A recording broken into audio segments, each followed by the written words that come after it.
প্রিয় এলাকাবাসী, আজকে আমরা শুধু ঢাকা 11 আসনের কথা বলতেই আসি নাই। আমরা শুধু ঢাকা 11 আসনের জন্যই জয়ের ব্যাপারে আশাবাদী নই, আমরা সমগ্র বাংলাদেশে জয়ের ব্যাপারে আশাবাদী।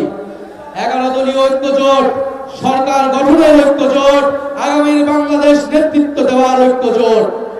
ফলে 11 দলীয় ঐক্য জোটের নেতৃত্বে আপনারা সারা বাংলাদেশে যে যেখানে যেই মার্কা যেই প্রার্থী আছেন তাদেরকে সহযোগিতা করে তাদেরকে ভোট দিয়ে জিতিয়ে আনবেন, এই আহ্বান আপনাদের প্রতি রইল। আমরা দেখতে পাচ্ছি বাংলাদেশে যে আরেকটি দল রয়েছে যারা বাংলাদেশকে বিপদগ্রস্ত করার পরিকল্পনা নিয়ে এগোচ্ছে, সেই প্ল্যান পরিকল্পনাকে আমাদেরকে পরাজিত করতে হবে আগামী 12 ফেব্রুয়ারি। বাংলাদেশকে দখলদার মুক্ত, আধিপত্যবাদ মুক্ত, সন্ত্রাস মুক্ত করতে হবে আগামী 12 ফেব্রুয়ারি। আপনারা কি তার জন্য প্রস্তুত আছেন? 12 ফেব্রুয়ারি ভোট কেন্দ্র পাহারা দেওয়ার জন্য প্রস্তুত আছেন? ইনশাআল্লাহ আমরা তরুণ যুব সমাজ সবাই প্রস্তুত আছি। আপনাদের প্রতি আরো আহ্বান জানাই, 12 ফেব্রুয়ারি যদি ব্যর্থ হয় 5ই আগস্ট ব্যর্থ হয়ে যাবে। ইনশাআল্লাহ আমরা 5ই আগস্ট যেভাবে সফল করেছি 12 ফেব্রুয়ারিকেও সফল করব। ইনশাআল্লাহ 12 ফেব্রুয়ারি আমরা বিজয় নিয়ে ঘরে যাব। আমি পরিশেষে বলতে চাই, আমি খুব অল্প সময় পেয়েছি আপনার এলাকা, আমার এলাকা হলেও প্রচারণা করার জন্য আমি অনেক অল্প সময় পেয়েছি।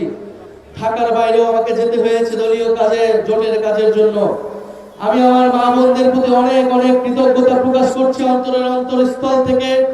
11 দলের যারা সমর্থক রয়েছেন, আমাদের নেতা কর্মীরা রয়েছেন, আমাদের মা বোনেরা, তরুণ সমাজ রয়েছেন, তারা এই অল্প দিনে আপনারা আমার জন্য, শাপলা গুলির জন্য আমি আতিক ভাইয়ের প্রতি কৃতজ্ঞতা প্রকাশ করছি। জামাত ইসলামের সকল পর্যায়ের নেতৃবৃন্দের প্রতি, কর্মীবৃন্দের প্রতি কৃতজ্ঞতা প্রকাশ করছি। এনসিপির নেতৃ কর্মীবৃন্দের প্রতি কৃতজ্ঞতা প্রকাশ করছি।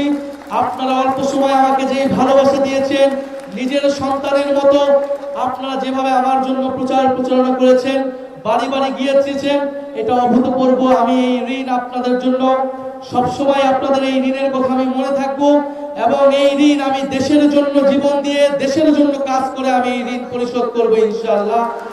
আপনারা আমার জন্য দোয়া রাখবেন। আগামী 12 ফেব্রুয়ারি আমরা ভোট কেন্দ্রে থাকবো। আমাদের মা বোনদের নিরাপত্তা, সাধারণ ভোটারদের নিরাপত্তা নিশ্চিতের জন্য ইনশাআল্লাহ আমরা ভোট কেন্দ্রে থাকবো। এই এলাকার মানুষের, ভোটারদের ভোটাধিকার রক্ষা করার জন্য, গণতন্ত্র প্রতিষ্ঠার জন্য এবং ইনসাফ প্রতিষ্ঠার জন্য আগামী 12 ফেব্রুয়ারি ইনশাআল্লাহ শাপলা কলি মার্কাকে আপনারা জয়যুক্ত করুন। আগামী সংসদে, আগামী সরকারে আপনাদের সাথে আমাদের দেখা হবে। ইনকিলাব, ইনকিলাব।